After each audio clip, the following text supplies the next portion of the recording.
1943. U-boats shocked by USSG radar and HF-DF hunts after dark. Kapitänleutnant Heinrich Bleichrodt peers through the periscope of U-109, his breath forming small clouds in the cramped, diesel-soaked air of the conning tower. The ocean surface ripples like black silk under a moonless sky, seemingly empty of threat.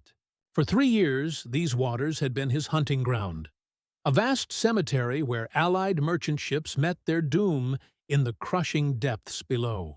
Tonight feels different. An electric tension fills the submarine, as if the very molecules of seawater carry whispers of change.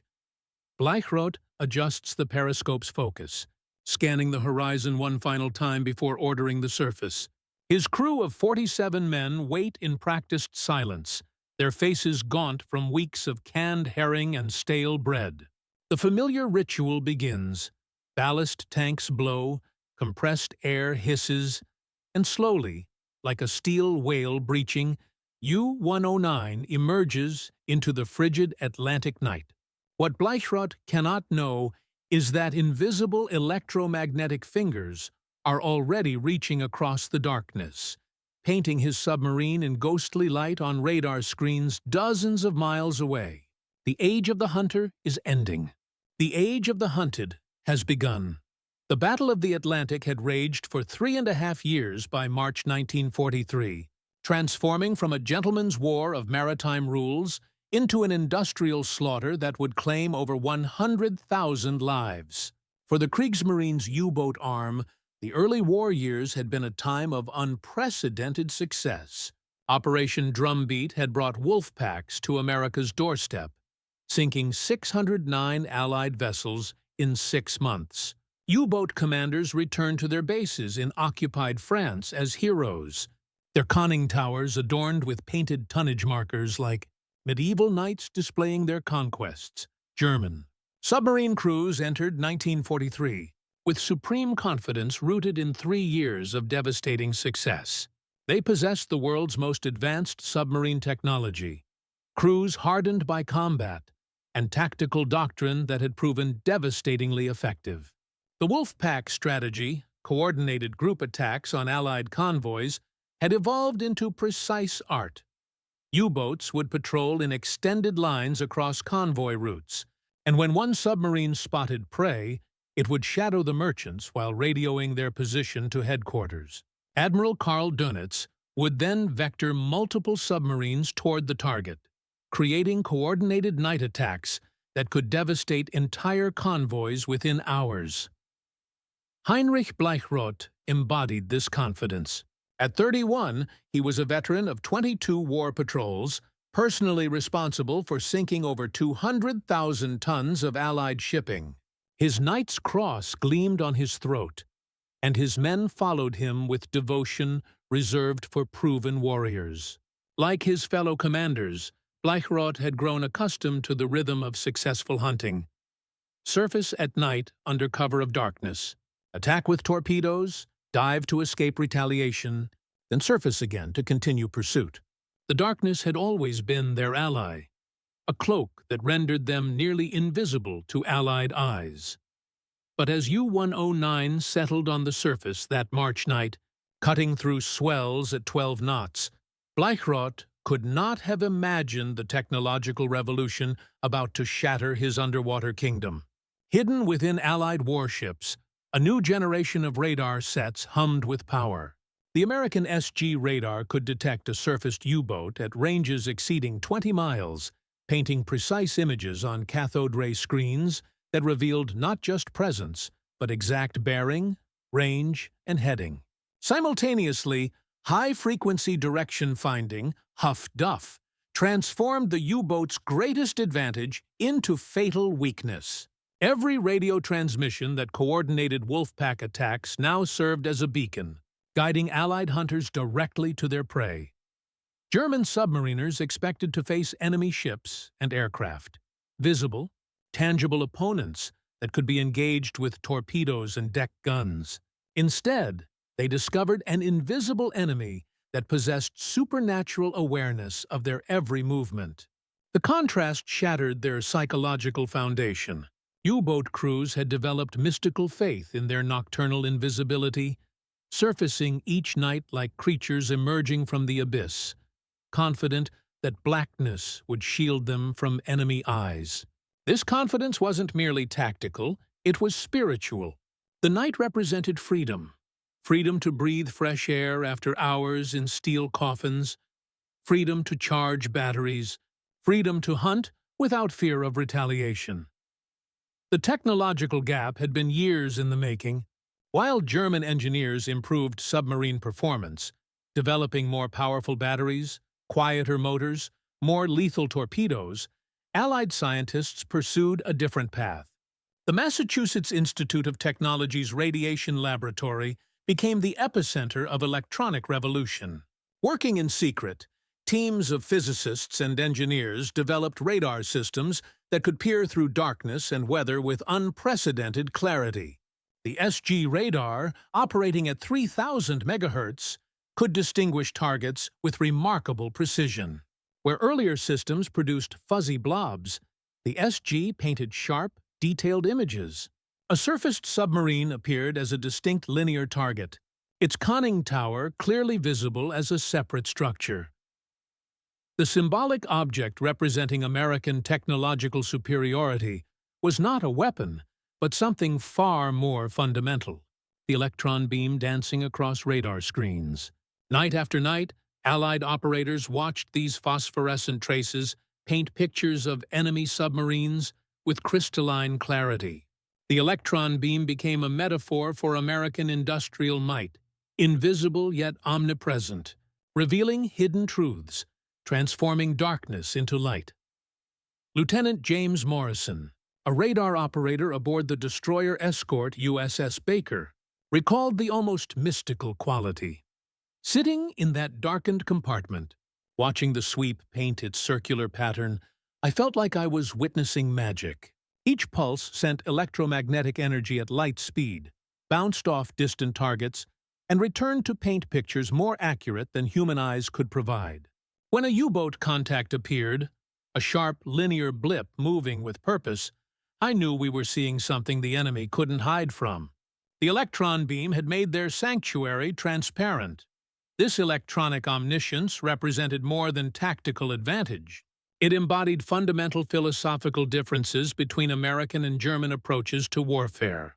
While the Wehrmacht emphasized courage, training, and individual heroism, the United States brought the full power of its industrial and scientific establishment. American factories weren't just producing ships and weapons. They were manufacturing knowledge itself, creating electronic systems that could see through darkness, hear across vast distances, and process information with superhuman precision. The transformation was not immediate but gradual, like a tide that initially appears subtle but proves irresistible. Through February and early March 1943, U-boat commanders began reporting encounters that defied understanding.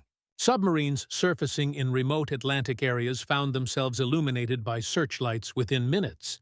Wolf packs carefully positioned to intercept convoys discovered that Allied escorts seemed to know their exact locations before attacks commenced. Radio transmissions that should have been undetectable drew immediate, aggressive responses. Korvettenkapitän Reinhard Hardigan, one of the most successful early war commanders, experienced this new reality during his final patrol in March 1943.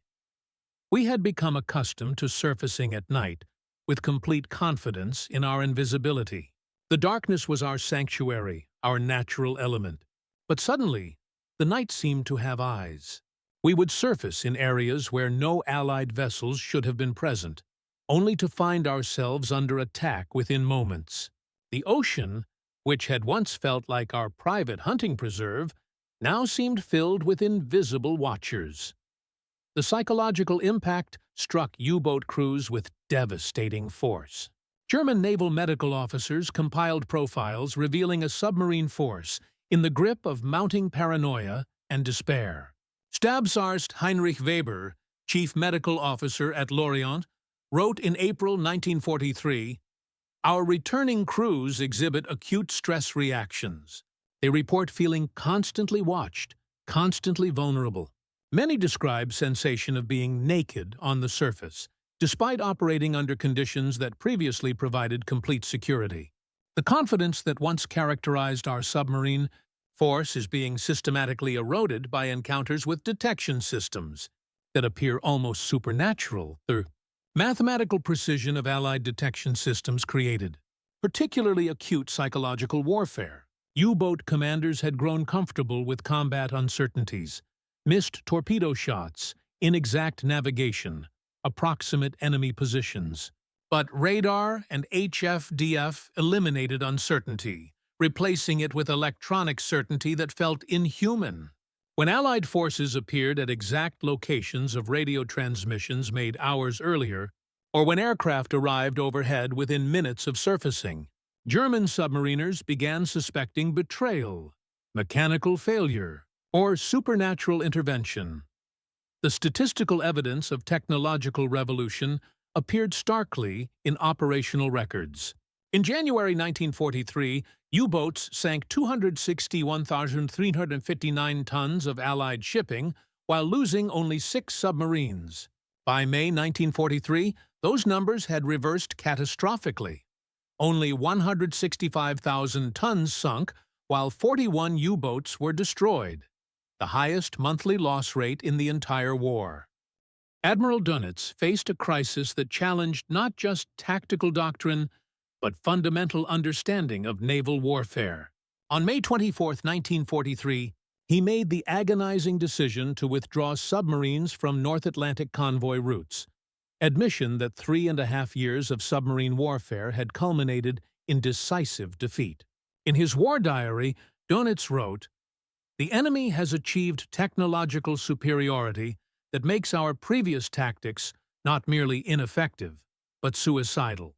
We are fighting an opponent who can see in the dark, hear our whispers across vast distances, and strike with precision that borders on the supernatural." The breakdown of Wolfpack coordination represented perhaps the most significant tactical consequence. Carefully orchestrated attacks that had devastated convoy after convoy required precise communication between submarines and detailed convoy knowledge.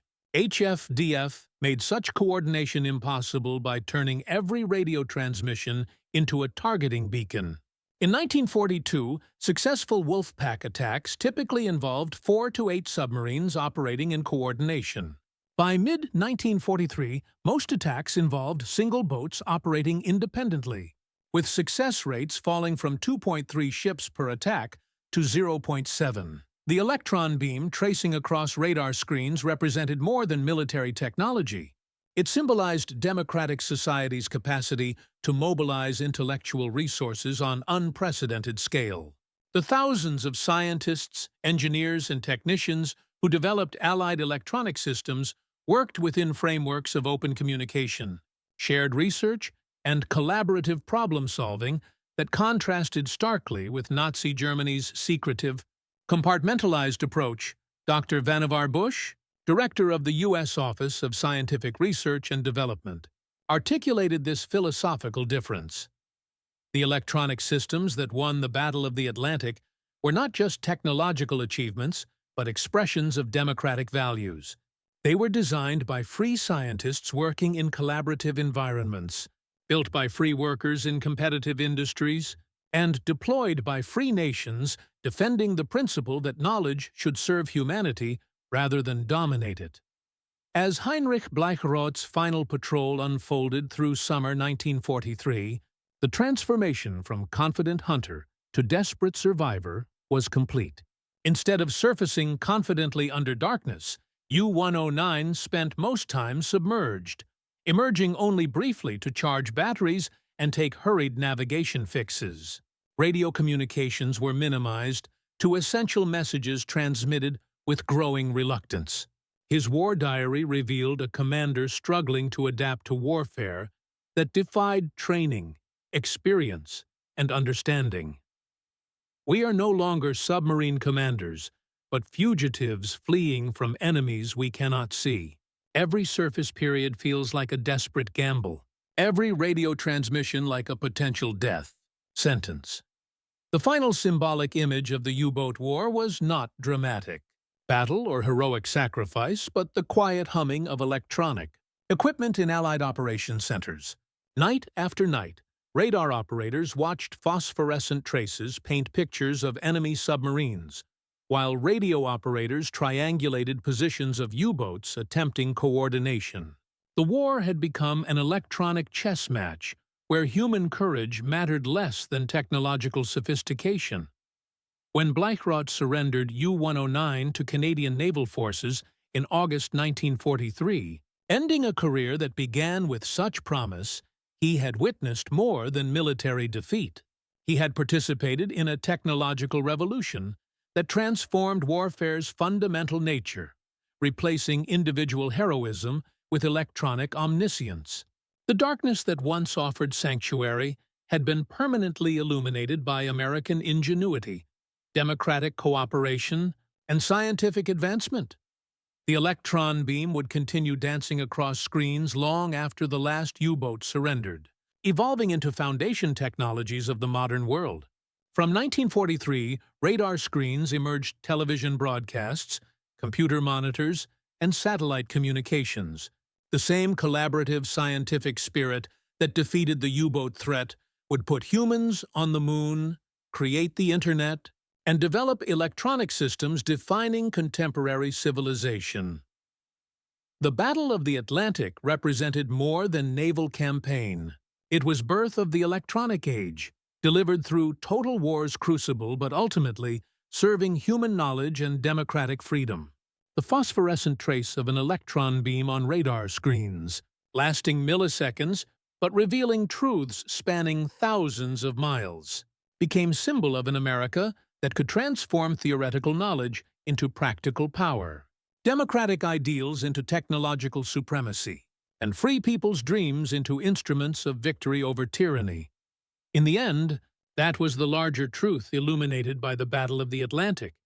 That freedom, given the tools of knowledge and space to innovate, would always find a way to pierce the darkness and reveal the light. The electron beam dancing across Allied radar screens carried within its phosphorescent glow the promise and power of democratic abundance, a promise that would reshape the post-war world and establish patterns of technological competition enduring today.